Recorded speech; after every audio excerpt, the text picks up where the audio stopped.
Halo, halo, apa kabar Anda semua? Assalamualaikum warahmatullahi wabarakatuh. Apa kabar? Semoga selalu dalam keadaan sehat walafiat, tetap semangat, dan kembali berjumpa dengan kami dalam program Off the Record, membaca berita di balik berita. Tetap bersama saya, Hersubun Arif. Dan saya Agi Beta senang sekali menjumpai Anda di menjelang akhir pekan ini. Dan kita Ya, masih oke. Oh, udah akhir bukan tidak terasa ya. Oke, oke. Dan ini kalau tanpa sadar kita nggak janjian ya pakai warna marun ini. Saya kira kita mewakili non partai ya, dari karena sekarang sedang ini menunjukkan kita non partisan gitu Mbak ya.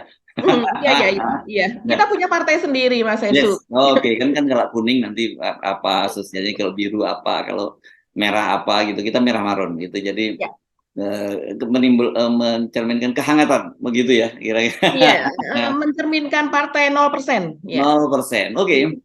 Mari kita bahas beberapa topik hari ini, dan saya kira tetap saja fokus pertemuan publik sekarang ini berkaitan dengan pertemuan-pertemuan politik tokoh-tokoh parpol ya, dan ini menyusul pencapresan Ganjar Pranowo, dan juga yang orang nunggu-nunggu itu siapa sebenarnya calon wakil presiden yang akan digandeng oleh oleh Ganjar Pranowo ya. Karena ada nama-nama misalnya sebenarnya kemarin seperti Sandiaga Uno, kemudian Erick Thohir, bahkan orang juga menyebut-nyebut namanya Pak Prabowo kemungkinan dijadikan cawapresnya Pak Ganjar. Tapi Pak Prabowo kelihatannya udah kencang nggak mau soal itu gitu ya Mbak ya. Dan juga kita nanti akan bahas pertemuan dari ketua-ketua partai koalisi Indonesia, KIB aja sih Mbak, koalisi Indonesia satu atau bubar, saya nggak tahu nama yang benar sekarang itu Mbak Agi. Karena Koalisi Indonesia berubah gitu ya. itu lain lagi itu. Koalisi Indonesia berubah. Oke, koalisi Indonesia berubah ya. Oh, berubah dari tadinya mau dukung full Ganjar gitu, kelihatannya masih sekarang jadi ragu-ragu gitu ya. Iya, karena tampaknya bisa jadi salah satunya yaitu dari Golkar, terus kemudian kan tidak jadi satu lagi di KIB tapi merapat ke partai lain gitu, Mas Oke. Ensu. Dan bersamaan dengan itu kemarin Ibu Megawati menerima Pak Jokowi di kediamannya di Tengku Umar. Tapi karena kemarin Pak Jokowi itu bersama dengan Ibu Iriana, itu pasti itu omongannya bukan politik. Kalau itu omongan antar mak-mak lah itu ya. Ngomongin cucu ya. Ya, ngomongin cucu, ngomongin netes. Nggak mungkin lah kalau lihat profilnya Ibu Iriana ini nggak pernah ngomong politik memang ya. Mhm, Jadi mhm. itu belum bisa sinyal adanya bahwa ada pertemuan baru antara Ibu Megawati dengan Pak Jokowi pasca pengumuman kemarin hari Kamis yang lalu ya. Ya. Oke, Mhm. hari Jumat ya, hari Jumat yang lalu. Ya, hari Jumat. Tepat Mhm. sepekan pertemuan itu. Tapi kita sebelum membahas soal itu, kita update dulu beberapa beberapa informasi ya, Mbak ya. Mhm. Yang menarik ini berkaitan dengan Tesla. Kelihatannya memang tanda-tandanya bahwa semakin menjauh dari Indonesia itu kelihatan ya. Kalau kemarin kan sudah dipastikan membangun showroomnya membangun showroom di Kuala Lumpur, dan kemudian buat pabrik di Shanghai. Ini makin menjauh gitu. Dan sekarang Mhm. ini kemarin Elon Musk itu bertemu dengan bukan Pak Mhm. Jokowi, Pak Yoon Suk ya, Presiden Yoon Suk ya namanya Mbak ya, Iya. Korea Iya. Selatan. Nah, Mhm. kalau dari video-video yang beredar yang bisa kita saksikan ya Mbak, foto-fotonya Mhm. juga itu pertemuan berlangsung sangat formal tuh ya, tidak tidak seperti biasanya Elon Musk pakai kaos oblong ketika bertemu dengan Pak Jokowi, tapi di sini si Elon Musk pakai pakaian resmi, bisnis resmi, pakai jas, Mhm. dan Mhm. posisi duduknya juga nggak sesantai itu, kelihatan dia sangat formal banget gitu. Dan menurut keterangan dari kantor juru bicara dari keterangan kantor Presiden Mhm. Korea, ini pertemuan ini justru inisiatif dari Elon Musk. Elon Musk yang minta bertemu ketika Presiden Yoon Suk ini berkunjung ke White House ya, ketemu dengan Mhm. Presiden Biden. Dan di balik cerita ini ada menarik karena sampai kemudian di sana ada reshuffle kabinet gara-gara gara-gara Korsel itu apa sih, penyanyinya apa sih namanya itu Mbak? Saya lupa istilahnya, kalau penyanyi Korsel disebutnya apa? Iya, Drakor bukan, apa sih? saya juga tidak terlalu hafal Ya itu, pokoknya Mas penyanyi Ensu. Korea Selatan deh, yang Blackpink Iya. itu gara-gara Ibu Biden sebenarnya minta ketika ada acara kunjungan itu ada Blackpink yang konser, tapi ternyata mungkin tidak terkomunikasikan dengan baik, dan itu jadi kayak buat sering unik juga ini Korea Selatan itu ya. Yang saya, kalau Korea Selatan wajar lah ribut-ribut soal musik-musik Korea ini. Yang saya heran ke orang Indonesia yang jadi anak-anak muda sekarang tergila-gila dengan dengan Korea Selatan ini saya bingung gitu. Iya, karena itu memang industri yang salah satu industri yang memberikan devisa sangat-sangat besar Oh begitu iya ya iya di iya. Korea. Betul. Dan kemudian itu salah satu pekerjaan yang menjadi impian dari anak-anak muda Korea di saat Ya, ini ya, ya. Dan gitu. kita cuma jadi penontonnya saja ya. Kita cuma jadi fans, jadi penonton, dan kemudian bahkan saya banyak dengar tuh anak-anak yang sebenarnya dari sisi keluarga nggak mampu bisa nabung berbulan-bulan Iya. hanya untuk nonton dan teriak-teriak histeris melihat artis-artis Korea itu. Ini fenomena yang menurut saya aneh banget gitu ya.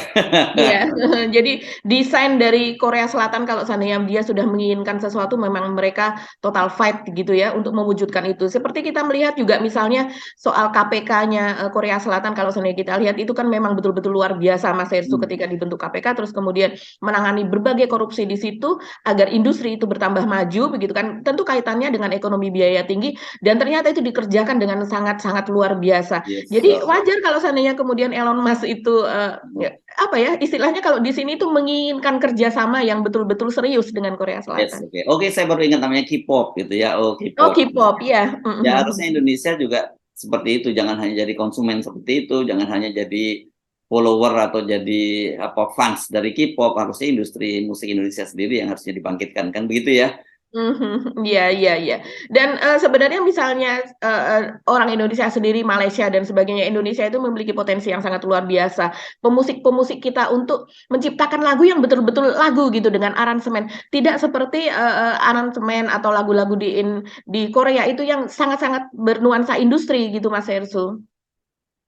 Mhm. Itu saya kira menarik, perkembangan menarik semakin menjauh, jadi artinya Ya. dari Kuala Lumpur pindah ke Shanghai dan kemungkinan akan pindah ke Seoul gitu ya. Jadi saya nggak tahu tuh lobby-lobby yang dilakukan oleh Pak Luhut, lobby oleh Pak Bahlil, oleh bahkan Pak Jokowi sendiri hasilnya seperti apa gitu. Kita cuma dengar bolak-balik bahwa akan segera gitu aja ya. Nah, Ya, oke. ya. Kalau kita melihat penampilan dari Elon Musk tadi, gitu, kita melihat ini memang sangat serius dia untuk mendapatkan Yes, kesepahaman, begitu ya, untuk kerjasama tersebut. Karena ini rupanya kerjasamanya juga untuk Gigafactory ini memang kerjasama yang nilainya pasti triliunan, gitu, untuk yes, masa depan dari Elon Musk untuk industrinya dia sendiri juga. yes, Mhm. oke. Di luar itu saya kira ada perkembangan yang juga menarik kaitan dengan Mario Dendi Jilid 2 gitu ya yang terjadi Eh, di Medan.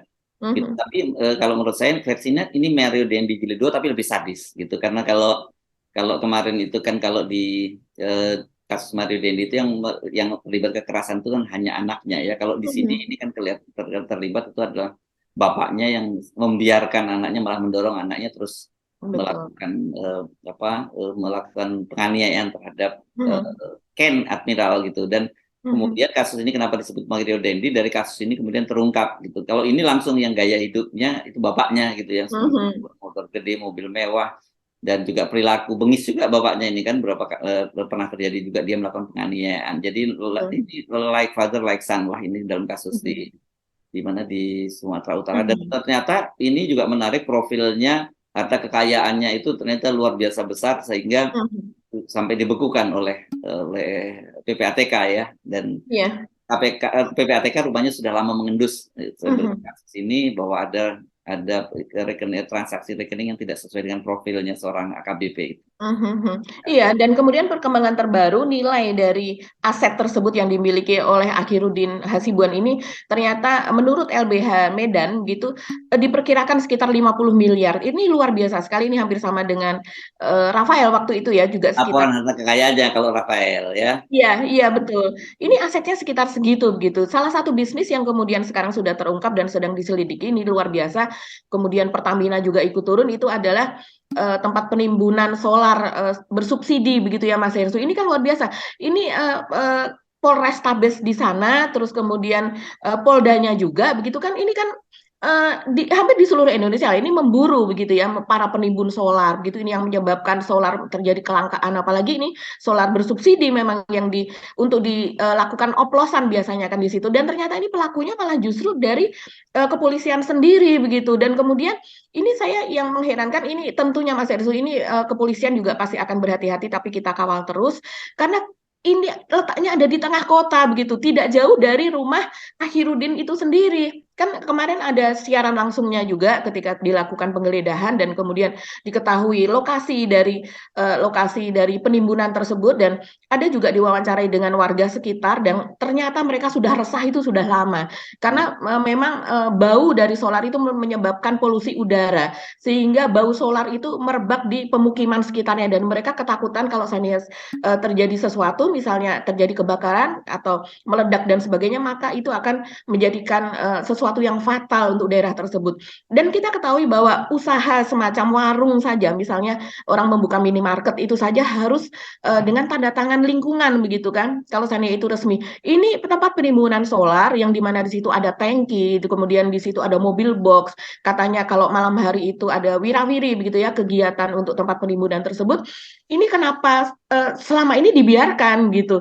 Tidak mungkin lah kalau seandainya pihak kepolisian juga tidak mengetahui, atau kita mungkin bisa masyarakat bisa bertanya kenapa RT atau RW-nya setempat itu selama ini kok diam saja ada tempat seperti Ya. itu kan daerah pemukiman Mas Hersu. Hmm. Jadi artinya dalam hal ini pasti ada pihak juga yang terlibat begitu. Nah Yes, sekarang oke. Pertamina juga sudah turun, kita harus kawal terus nih Mas Hersu. Yes, dan dalam kasus ini berarti kelihatannya Pak AKBP Akhiruddin Hasibuan Mhm. ini tidak hanya terkena pasal pembiaran dia. Kalau itu kan beda dalam kasus-kasus lain kemarin obstruction of justice. Kalau ini pembiaran gitu. Jadi memang ada juga kena pasal juga membiarkan terjadi tidak pidana kejahatan. Tapi kelihatannya ini akan berkembang lebih jauh ini berkaitan dengan kasus tindak pencucian uang gitu ya dan Mhm. kemudian penimbunan solar dan Mhm. macam-macam, dan kita tahu belum tahu karena beliau ini kan bekerja di eh, Serse Narkoba. ya, narkobanya Mhm. Polda Sumatera Utara. Jadi apakah juga ini ada kaitannya dengan pencucian uang narkoba dan sebagainya kita belum Betul. tahu. Tapi itu menurut saya perlu dikawal terus.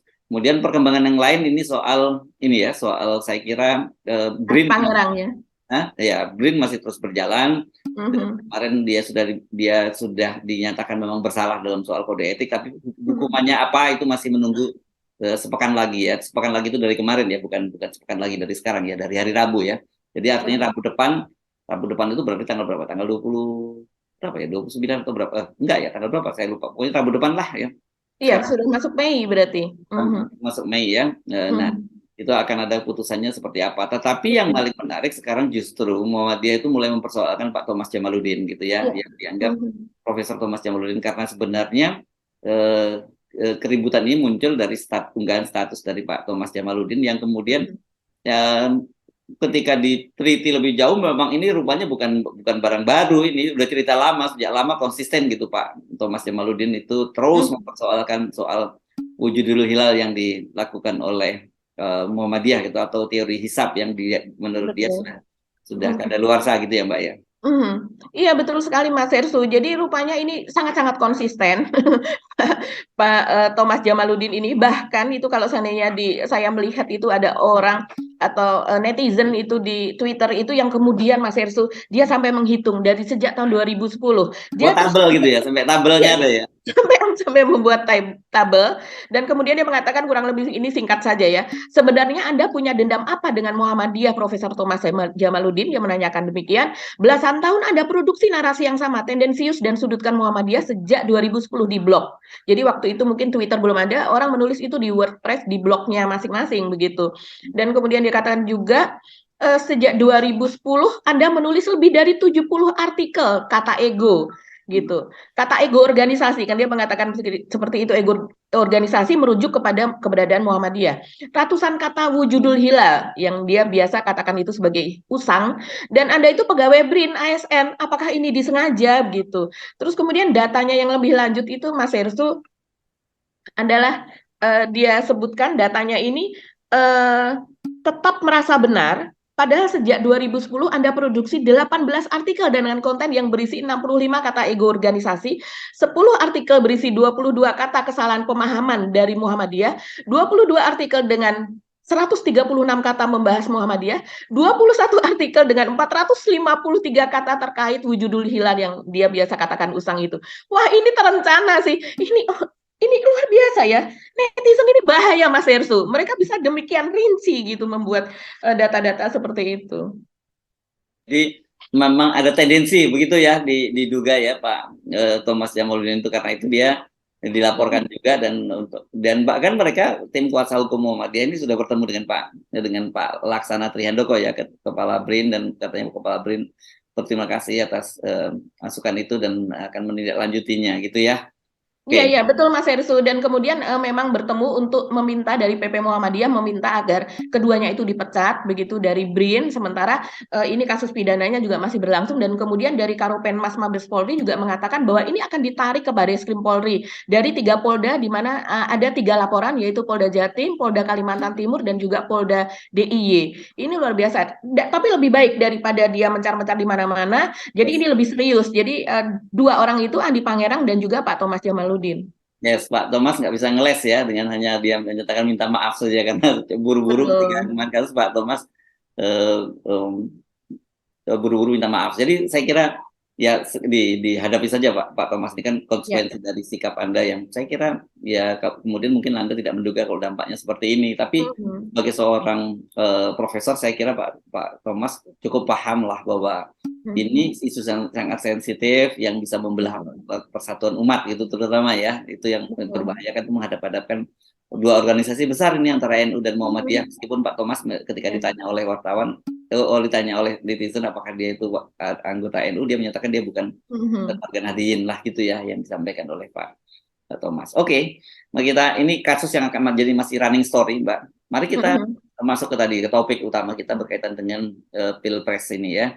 Saya kira Mhm. mungkin supaya lebih mudah kita buat timelinenya dulu ya, buat Mhm. sekuennya pertemuan-pertemuan Mhm. yang terjadi dalam beberapa hari terakhir ini. Saya sih Mhm. usulkan agak mundur sedikit kita kepada hari Jumat lalu ya, ketika Ibu Megawati mengumumkan eh, Pak Ganjar Pranowo sebagai calon presidennya. Kita tahu itu terjadi pada tanggal 21 April gitu ya. Ya. Dan kemudian kemarin, nah itu yang cukup menarik, itu kemarin atau lusa ya, Pak, 2 hari yang lalu ya, yang Pak Mardiono menyampaikan, saya lupa tiba-tiba P3, iya 2 hari yang lalu. dua Mhm. hari lalu, 2 hari yang lalu ya, menyampaikan Mhm. pengumuman Ganjar Pranowo sebagai calon presidennya. Waktu Mhm. itu santer bahwa akan ada dia mengusulkan calon wakil presiden dari P3, dan itu Mhm. disebutkan memang dalam ketika menyebutkan itu bahwa dia menginginkan calon wakil presidennya itu dari P3 karena itu mengingat sejarah masa lalu ketika Ibu Megawati pernah berpasangan dengan Pak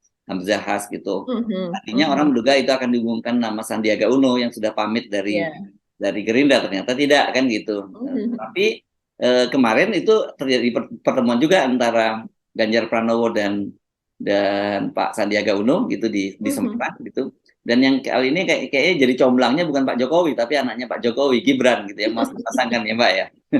Iya, iya, iya, betul sekali. Dan kemudian Mas Gibran juga mencuit gitu di akun Twitternya begitu, foto dari berdua begitu ya, Pak Ganjar bersama Pak Sandiaga, dan kemudian dia menanyakan cocok nggak nih begitu. Dan itu menjadi viral Mas Heru, ada ribuan gitu ya, orang yang menge-like, terus kemudian juga komentarnya masih bersaut-sautan begitu. Ada yang setuju, tapi banyak juga yang tidak setuju dengan berbagai argumentasi mereka. Jadi netizen ini soalnya akun Gibran ini kan juga salah satu akun populer, dan dia ketika dia mencuitkan sesuatu itu banyak sekali yang menanggapi begitu Mas Hersu. Dan juga akan ada acara gitu ya di Solo begitu yang memang akan saya lupa acaranya, tapi berkaitan dengan pariwisata yang akan segera dilakukan. Dan itu juga memang 3 orang ini, yaitu Ganjar, Gibran, dan juga Sandiaga, itu nanti yang akan menjadi petinggi atau tokoh pada acara tersebut. Jadi mereka Oh, jadi akan gantiin peran bapaknya dong ya. Bapaknya mungkin ya. nggak akan terbuka lagi gitu. Oke.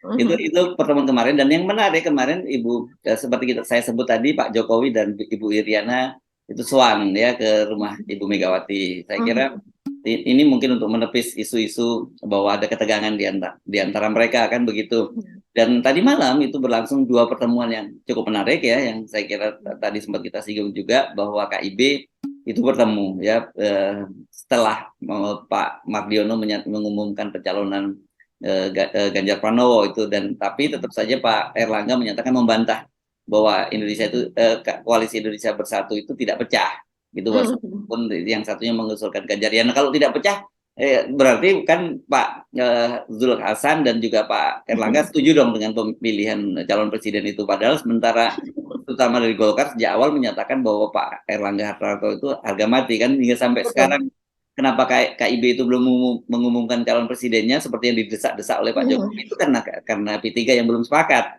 Kalau PAN dan P3 itu kan soal Ganjar itu udah sama-sama sepakat kan, cuman Iya. bedanya PAN itu membawa nama Erik yang sudah lama tuntang-runtung bahkan kemana-mana sekarang seperti dikatakan oleh Pak Zul sendiri, dia pokoknya tiap hari udah bersama dengan Pak Zul gitu, dengan Pak Erik Thohir. Nah, sementara kalau P3 ini meskipun tidak runtang-runtung seperti Pak Erik Thohir dan Pak Zulkifli Hasan, tapi juga ada tendensi bahwa Sandiaga Uno itu akan pindah ke P3 gitu ya, dan bahkan sudah pamit dari Gerindra, tapi ternyata sampai kemarin setidaknya itu memang dia belum jadi anggota P3, belum jadi kader P3, dan diakui juga oleh Sandiaga Uno ketika ketika ditanya wartawan, baik ketemu ketika Ganjar atau habis ketemu Pak Jokowi, dia bilang sabar dulu, ini masih ada prosesnya, belum bergabung. Itu saya kira sekuen yang terjadi tadi malam, ditambah lagi ada pertemuan, ada apa namanya itu di Gerindra, Mbak, Rakernas ya atau apa itu? Rakor, iya, rapat koordinasi. Ya, Betul. ya, ya. Dan kelihatannya Pak Prabowo ngotot tetap akan mengajukan diri sebagai calon presiden sendiri gitu ya. Meskipun ada opsi, katanya orang juga tetap curiga. Termasuk saya nggak yang juga yakin Pak Prabowo tidak mungkin lah mau menjadi wakilnya wakilnya Ganjar. Ganjar Pranowo seperti dikatakan oleh Pak Hasim juga sebelumnya. Pak Hasim kan juga sudah ditanya jauh sebelum pencalonan Ganjar pada waktu itu, dia menyatakan nggak mungkin lah karena dari sisi usia lebih senior dan sebagainya. Dan Pak Prabowo juga setelah ketemu Pak Jokowi di Solo hari Sabtu yang lalu kan dia menyatakan kan sekarang partai saya ini udah agak besar gitu maksudnya. Dalam survei dia nomor 2 dan selisihnya nggak jauh dari PDIP. Jadi itu saya kira ada persoalan margin error saja nih antara PDIP dengan Gerindra, karena Gerindra naik, PDIP cenderung turun gitu suaranya. Jadi ini cukup menarik, walaupun kemudian saya dibantah oleh beberapa orang yang menyatakan Mas Hersu terlalu naif. Kenapa? Pak Prabowo jadi menteri aja mau, masa jadi wakil presiden nggak mau? Kan ini naik pangkat. Itu yang banyak disuarakan Mbak Agi. Iya, betul sekali Mas Hersu. Jadi menarik juga ya bahwa Sandiaga seusai ketemu dengan Ganjar begitu ya di Semarang, terus kemudian bertemu dengan Pak Jokowi di istana, walaupun itu dalam konteks pertemuan dengan menteri yang lain, tapi toh menteri yang lain sudah pulang, dia masih tetap stay di situ dan melakukan pertemuan dengan Pak Jokowi yang katanya lebih dari 1 jam lebih. Apa yang dibicarakan begitu kan? Toh soal pariwisata itu tidak seperti persoalan beras dan sebagainya yang terlalu rumit untuk sehingga memerlukan pembicaraan sampai berjam-jam begitu. Dan Sandiaga juga mengakui kepada media bahwa dia antara lain membicarakan soal politik dan dinarasikan bahwa wajahnya berseri-seri begitu. Nah, ini ada apa di situ? Apakah ada janji begitu untuk mendukung Sandiaga? Kalau melihat apa yang terjadi di Jawa Tengah, pertemuan dengan Gibran dan sebagainya, sepertinya ini ada sesuatu yang sedang berproses. Dan kemudian yang menarik adalah juga ketika ada di Semarang begitu, dan kemudian ada yang mengomentari begitu mengenai bahwa Sandiaga nanti akan menjadi wakil dari Ganjar. Kemudian Ganjar menanyakan kepada Sandiaga, sudah punya kartu anggota P3 belum begitu. Dia bercanda mengatakan demikian dan Sandiaga mengatakan sedang berproses begitu. Jadi tunggu saja begitu. Jadi ini ya cukup menarik ini. Ojo ke susu gitu ya. Iya. Oke. Iya, iya. Tapi satu hal saya kira yang bisa kita simpulkan dari semua berbagai manuver politik yang ada ini, kelihatan sekali bahwa Pak Jokowi itu masih terus berusaha memainkan peran yang besar dalam soal ini gitu ya. Artinya kan gini, kita tadi malam saya sebenarnya menunggu-nunggu bagaimana dengan sikap PAN. Kan gitu, bagaimanapun sikap PAN, kan down payment-nya dari Pak Erick Thohir itu sudah sangat besar di PAN gitu ya. Dan itu diakui juga oleh sejumlah pengurus PAN.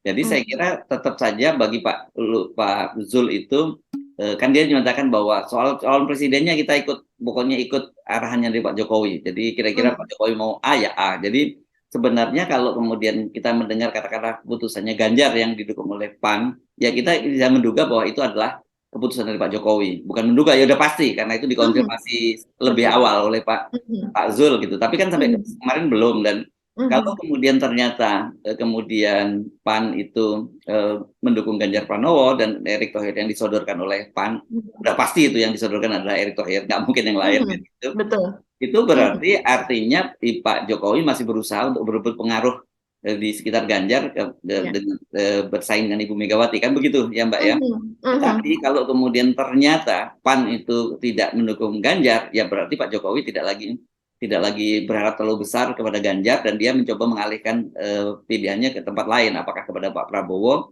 Pilihannya menurut saya yang paling mungkin kepada Pak Prabowo. Artinya tinggal Mhm. begitu aja Mbak, kita bisa lihat kalau kemudian nanti ternyata Pak Prabowo itu maju sendiri, kemudian kita nggak tahu Mhm. berpasangan dengan siapa, dengan Mhm. Ganjar, dengan Erlangga yang disebut-sebut Mhm. belakangan ini, dan kemudian PAN bergabung di situ, berarti Pak Jokowi itu sudah mulai realize bahwa dia nggak bisa berebut pengaruh lagi terhadap Ganjar, dan dia mengalihkan dukungannya pada Pak Prabowo, dan Pak Prabowo dalam hal ini tidak jadi di PHP oleh Pak Jokowi, kan begitu ya, yang itu yang terjadi. Jadi sebenarnya semua ribut-ribut ini itu ada berkaitan dengan masa depan nasib dari Pak Pak Jokowi sendiri. Jokowi. Lebih pada itu, dan Pak Jokowi ingin tetap memainkan kartu-kartu itu. Sebenarnya kan begitu Mbak Agi, kita bacanya ya. Iya, iya, ini memang Pak Jokowi ini memang terlihat betul zigzagnya dan kemudian kegelisahan yang sangat mendalam gitu. Karena kalau kita melihat dulu Bu Mega mengakhiri pemerintahannya begitu ya Ya, Mas Ersu, itu tidak melakukan hal seperti ini. Apalagi enggak, Pak Habibie enggak begitu tidak. ya. Iya, terus kemudian juga Pak SBY ketika itu kan dari PDIP menginginkan dari Pramono Anung bahkan jejaknya baru saja itu menjadi diungkit-ungkit lagi dia mengatakan bahwa Pak SBY harus sebagai negarawan bapak bangsa harus netral tidak boleh memihak walaupun demokratnya itu memiliki pilihan sendiri mengusung calon sendiri tapi Pak SBY tidak boleh mengikuti itu begitu dia harus sebagai penyelenggara pemilu yang berikutnya yang bersikap netral dan itu dilakukan oleh Pak SBY tapi dalam hal ini kita tidak menemui itu pada Pak Jokowi. Pak Jokowi beberapa waktu lalu mengatakan bahwa soal capres-capres dan sebagainya itu adalah urusan ketua umum, bukan urusan saya sebagai presiden. Tapi belakangan terus kemudian dikatakan oleh Zulhas, Pak Jokowi mengajak minum kopi bersama bersama para ketua umum. Hanya dalam beberapa hari saja itu sudah bisa berbeda apa yang dikatakan oleh Pak Jokowi. Yang katanya sebelumnya bukan urusan, yang berikutnya adalah menjadi urusannya dengan dia mengajak para ketua umum partai koalisi itu untuk ngopi-ngopi bersama membicarakan soal 2024 mendatang. Ini yang membuat orang juga jadi bingung dan orang kemudian juga menjadi apa sih gitu, kok dikelola seperti ini begitu negara itu ya Mas Hersu dan kalau kita melihat kemarin, ini kembali ke pertemuan ya, yang kemarin malam, ini saya lihat memang pertarungan antara partai ini nanti pasangan ini adalah dalam memperebutkan pemilih muda. Saya melihat dari konferensi pers dari Pak Prabowo setelah dia memperkenalkan Pak Muhammad Iriawan, Pak Iwan Bule itu sebagai orang yang menggantikan posisi dari Sandiaga Uno yaitu sebagai wakil ketua Dewan Pembina, dia katakan demikian ada yang meninggal dan juga ada yang berpindah ya tahulah kata Pak Prabowo demikian dan kemudian itu diisi oleh Pak Iwan Bule dan kemudian pers menanyakan apakah dia nantinya akan diusung menjadi gubernur Jawa Barat dan Pak Prabowo Nah, mengatakan iya secara keseluruhan secara panjang itu dia mengatakan ya mungkin saja yang penting dari Gerindra ini mempersiapkan apa wakil-wakil terbaiknya. Tapi yang menarik juga Mas Hersu di situ di belakang Pak Prabowo persis itu ada sosok Al dan L gitu ya anak dari Ahmad Dhani, musisi papan atas begitu. Dan kemudian ini keduanya kan juga pesohor yang memiliki banyak pengikut begitu. Dan kemudian diberikan kesempatan bahkan kepada Al itu untuk memberikan sedikit pernyataan begitu ya Mas Hersu. Kalau saya melihat ini adalah salah satu strategi ya. Mengingat sebelumnya ada apa hasil survei dari Kompas yang mengatakan bahwa dari keseluruhan pemilih Pak Ganjar yang disurvei ya bukan bukan secara umum secara nasional bukan yang ikut di survei itu sekitar 70% itu adalah pemilih muda begitu. Nah, ini dalam hal ini saya melihat oh ini strategi Pak Prabowo berikutnya adalah dengan mengusung anak-anak muda dan kemudian mengedepankan mereka untuk take over salah satunya begitu untuk apa meraih konstituen gitu suara dari konstituen yaitu dengan memilih pemilih muda. Saya rasa berikutnya ini akan pertarungan untuk pemilih muda Mas Yusuf. Karena mengingat pemilih muda rupanya kalau berdasarkan KPU jumlahnya itu sekitar berapa 52-53% ya dari jumlah yang sudah terdaftar di Kemendagri pada tahun 2022, yaitu sekitar 207 sampai 208 pemilih nanti yang akan ikut di kontestasi 2024, yaitu mereka yang berusia 17 dan secara keseluruhan itu jumlahnya demikian, dan dari jumlah itu sekitar 104 adalah pemilih muda, yaitu sekitar 53 atau 52% begitu, yaitu yang berusia 17 sampai 40 tahun. Nah, ini menarik sekali. Makanya saya melihat dari wakil Ganjar ini, keduanya kalau saya adakan dua kandidat itu adalah Pak Sandiaga dan juga Pak Erick Thohir begitu kan ya. Dua-duanya ini representasi mereka selama ini selalu berusaha image-nya gitu, membuat image di akun-akun mereka tuh mereka adalah orang muda, mereka adalah harapan begitu untuk para pemuda gitu. Saya rasa ini pertarungan akan masuk ke situ, Mas Hirsu. Ya realitasnya memang mereka masih usia muda ya. Nanti kalau Masih usia muda juga. tentu yang beda dengan Pak Prabowo dan Pak Erlangga ini memang pasangan. Betul. Dan kalau ini dua dikotomikan itu mudah banget gitu ya. Yang satu pasangan muda, yang satu pasangan tua gitu. Tapi saya kira kan ini kita belum bicara faktor Anies Baswedan gitu yang sampai sekarang belum. masih tetap menggantung. Karena sekali lagi tetap saja ancaman terhadap pembegalan Partai Demokrat di tengah jalan itu sangat sangat besar peluangnya. Tapi apakah iya Presiden Jokowi, kita masih sebutnya begitu saja lah ya, senekat itu akan merampas partai yang didirikan oleh mantan presiden sebelumnya, dan itu akan jadi presiden yang buruk banget kan gitu ya. Karena kalau Pak Muldoko kan kita mesti lihat ya itu nggak mungkin Pak Muldoko itu tanpa ada blessing dari Pak Jokowi kan begitu ya. Dan secara legal formal mau ketemu dari manapun sebenarnya nggak akan ketemu beberapa perkara itu Pak Muldoko bisa merebut Demokrat itu, dia pun kartu anggota pun mungkin baru dibikinkan kemarin kan begitu ya. Dan kita masih ingat loh pernyataan dari Pak Muldoko, Mas Hersu, ketika kasus ini mencuat, kemudian ada kasasi kan, sekitar 1 bulan yang lalu Pak Muldoko ini diwawancara oleh media dan dia mengatakan saya tidak tahu itu.